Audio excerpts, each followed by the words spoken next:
I'd like to do a video about factoring trinomials when a equals 1. It's also called quadratics, but not every trinomial that you'll encounter is a quadratic. A quadratic means you have a degree of 2, or your largest exponent is 2. Trinomials must be in the correct form. Here is quadratic form, ax squared plus bx plus c. I want you to notice that this exponent here is half of this exponent.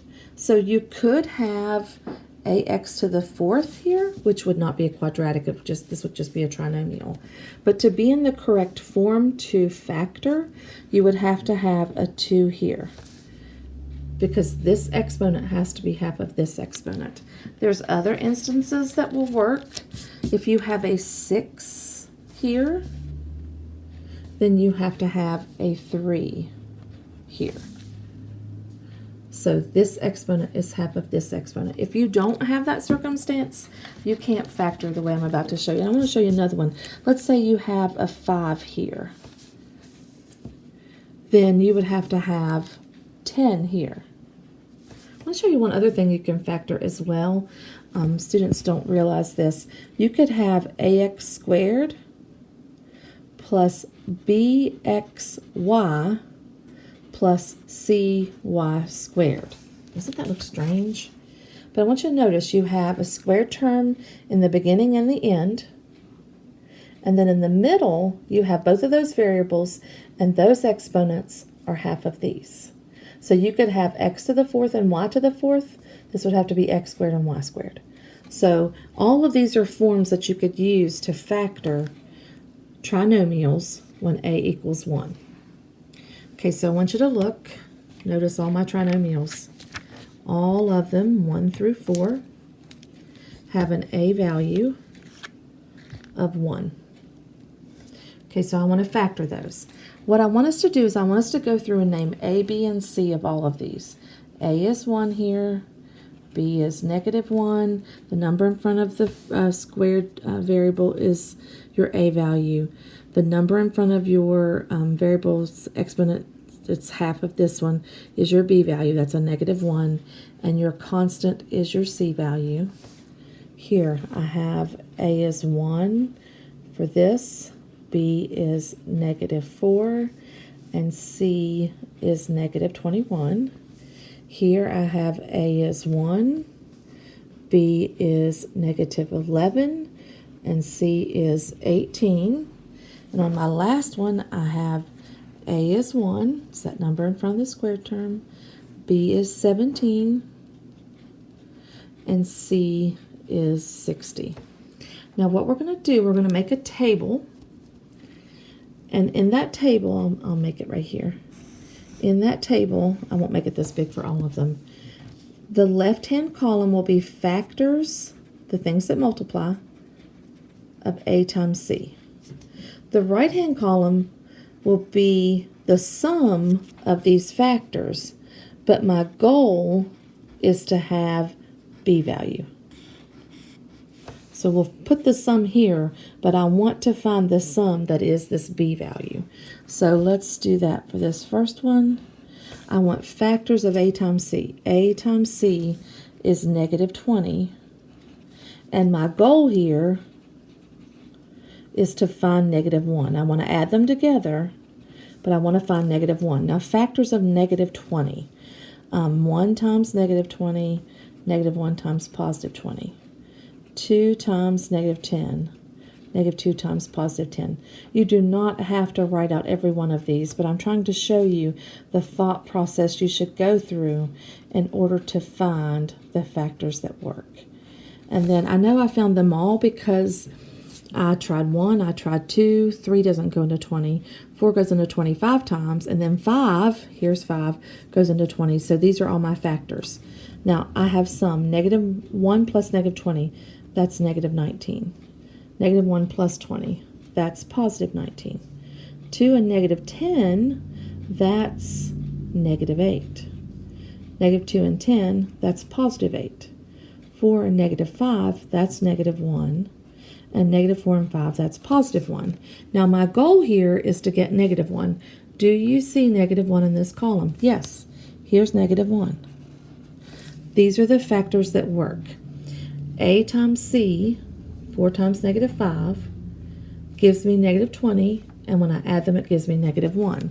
So my product, because that's what factoring is undoing the distributive property, putting it back into a problem that you would distribute. Use your middle variable, +4 and -5. There's another way to do this, and I will show you at some point, but that's just the quick way, making a table to find the factors that multiply to give you m squared minus m minus 20. So m plus 4, m minus 5. That is my answer. Now I'm going to do the same thing here. I want to find factors of a times c, and your answer is going to be, I can go ahead and get it ready. I'm going to have y here, then I'm going to have two numbers here and here. Okay, so a times c would be -21. My goal, my sum I want, is -4. Okay, factors of -21. Now I want to show you, see how I did every pair where I put a positive on the smallest and then the positive on the biggest. You can use your brain here and only use that one pair. You can tell which pair you need. Now look, I want a negative sum. The only way you can get a negative sum is if the biggest number you're adding is negative. So here I know I only need 1 times -21, because when I add that, I know I'm going to get -20. And if this were a +4, then I would use -1 and +21. Okay, so 2 doesn't divide into 21. 3 divides into 21 7 times. 4 doesn't go into 21. 4 doesn't go into 21. 5 does not go into 21. 6 does not go into 21. 7 goes into 21 3 times. So I know those are my only factors of -21. And then 3 plus -7 is -4. And that's the pair that I want, because there's my goal. I want -4. And so this is a +3 and a -7. Now watch.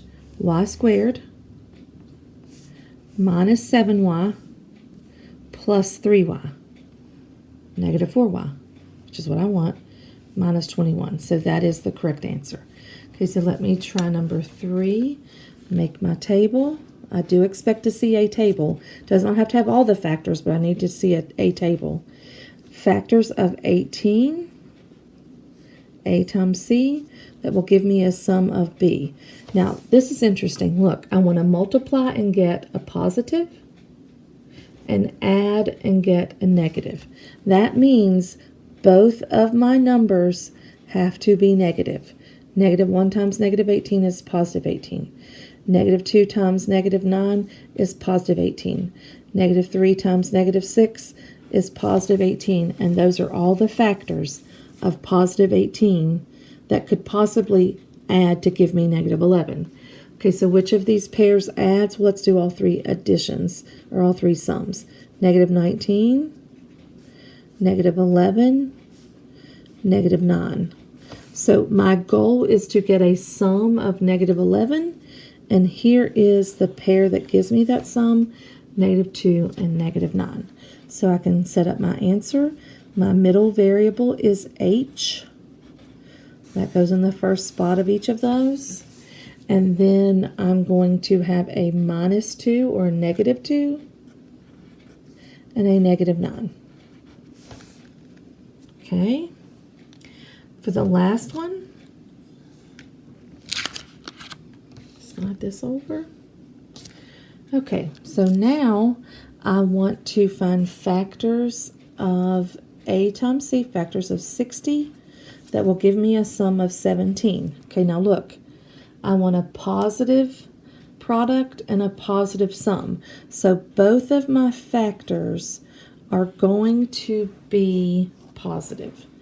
1 times 60, 2 times 30, 3 times 20, 4 times 15, I think. Yes, 5 times 12. Is that right? Yes. 6 times 10.